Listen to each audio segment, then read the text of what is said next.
morning. Good morning. I'm Finda Quiwa. I'm one of Women's Division's regional missionary. I work with young people, both male and female, in Sub-Saharan Africa.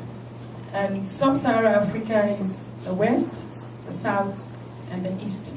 So I'm here representing the young people, speaking, and I know what they can do.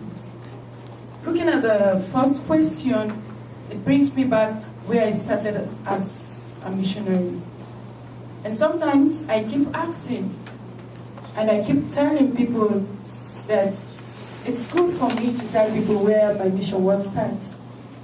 And I can remember in 2005, I was one of the Global Justice volunteers.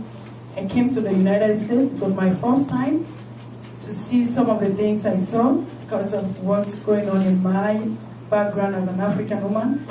And I was placed in Hong Kong. In Hong Kong, I worked with migrant women. 99% of the people I worked with were women.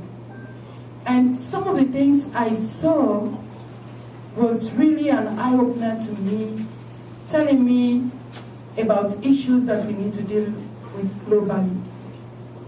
And looking at some of those issues, I was like, how am I going to do it? Do I have the power? Who knows me, even if I'm going back to my country? And then there it all started. And maybe I can do it in my own way. And coming back for the debriefing, I had to go back to my country, wherein I have to advocate on behalf of God's people, and in particular young people. For me, I thought it was going to be very, very difficult because I had nothing like,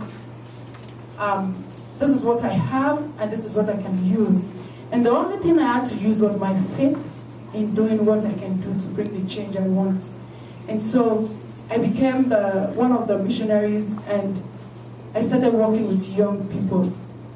And some of the questions that came to my mind was, young people, how are they classed in Africa?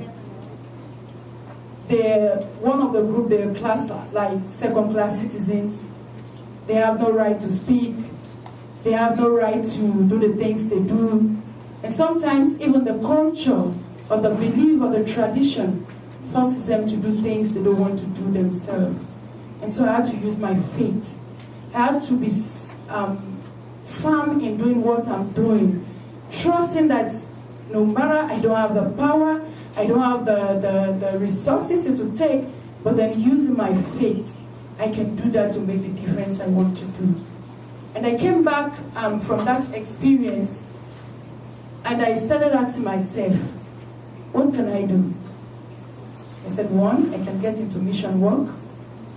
No matter what it takes, I need to be there to speak on and for young people, and especially for young women. Because being a young woman, I knew what it takes, and I know the challenges I went through, and I said, no, if the voices of those young women need to be heard, maybe they need to be heard through the work I do and what it takes. And looking at where God does, where God, Jesus, Scripture fit into the call I have, each time I get back to where does God gets me to, I'm like, my Scripture is telling me that no matter what happens, I need to stand and advocate for the voiceless. I need to be there for those who can't speak. I need to be there to actually see things the way they should, and even if it means doing it in my very small corner. And I look at Esther, that she was so bold in doing what she did, and I said, I don't need to be afraid, I need to press on. And each time I keep looking at my Scripture, telling me I need to be strong, be a voice for those who can speak, then I know I can do it. And I use my faith in making the change I can do. Thank you.